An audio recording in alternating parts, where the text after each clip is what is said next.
శ్రీరాముడు ధర్మనిరతి, శత్రువుల చేత కూడా కొనియాడబడు సకల సద్గుణములు కలవాడే మహాపురుషుడు. రాక్షస కృత్యముల చేత శత్రువై శ్రీరామచంద్రునిచే వాయువ్యాస్త్రంచే దూరముగా పడవేయబడిన మారీచుడు రామో విగ్రహవాన్ ధర్మ.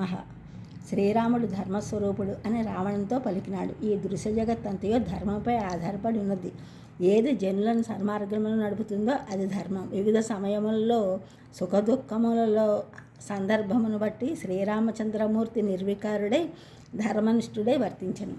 విభీషణుడు రావణునితో సీతామహాదేవుని రామునికి సమర్పించి శరణు నొంది సుఖజీవితం గడుపుము అని ధర్మాత్ముడును అగ్రజుని హితము కోరినవాడు అయి అన్నగారితో పలికను. ఎవడైనా నీ వలె నా ఎదుట నాకెంత మాత్రమూ ఇష్టం లేని మాటలను మాట్లాడిన తక్షణమే విగత జీవుడవును, నేను నిక్షణమే పరిత్యజించుచున్నాను అని నిండు సభలో రావణుడు కఠినోక్తులాడగా ఆ కర్ణ కఠోర వాక్యములకు సహింపజాలక అంతరిక్ష మార్గమున రాముని దివ్య సన్నిధానమునకు ఎగి నిన్నే శరణు వేడుచున్నాను అని వినతుడై పలికెను. సుగ్రీవాదులు ఎంత నిరోధించినను సకృదేవ ప్రపన్నాయ తవ స్మీతి చ యాచతే అభయ సర్వభూతేభ్యో దదామ్య తద్వ్రతం మమ. ఒక్కమారు నిన్ను శరణు పొందితిని నేను నీ వాడను అను యాచించువాన్ని సమస్త భూతముల నుండి అభయమును ప్రసాదించున్నాను. ఇది నా వ్రతము. అలాంటి ధర్మమూర్తి శ్రీరాముడు. శరణు విభీషణుడు శరణు వేడిన వెంటనే లంకను గెలిచి నిన్ను పట్టాభిషిక్తుని చేస్తాను అన్నప్పుడు లక్ష్మణుడు అంటాడు, రావణుడు శరణు వచ్చినప్పుడు ఏం చేస్తావు అని.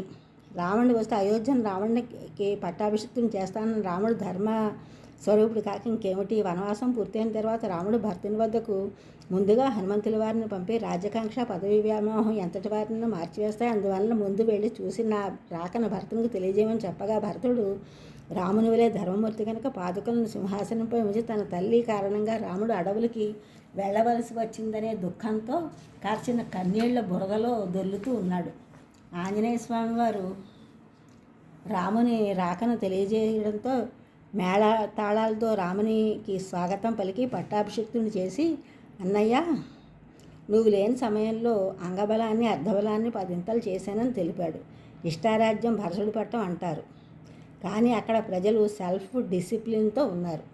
ఈ ఛానల్ చూస్తున్న వాళ్ళందరూ కూడా సబ్స్క్రైబ్ చేయండి, షేర్ చేయండి, లైక్ చేయండి, కామెంట్ చేయండి. సబ్స్క్రైబ్ చేసిన వాళ్ళందరూ కూడా కృతజ్ఞతలు, షేర్ చేసిన వాళ్ళు లైక్ చేసిన కామెంట్ చేసిన అందరూ కూడా ధన్యవాదాలు.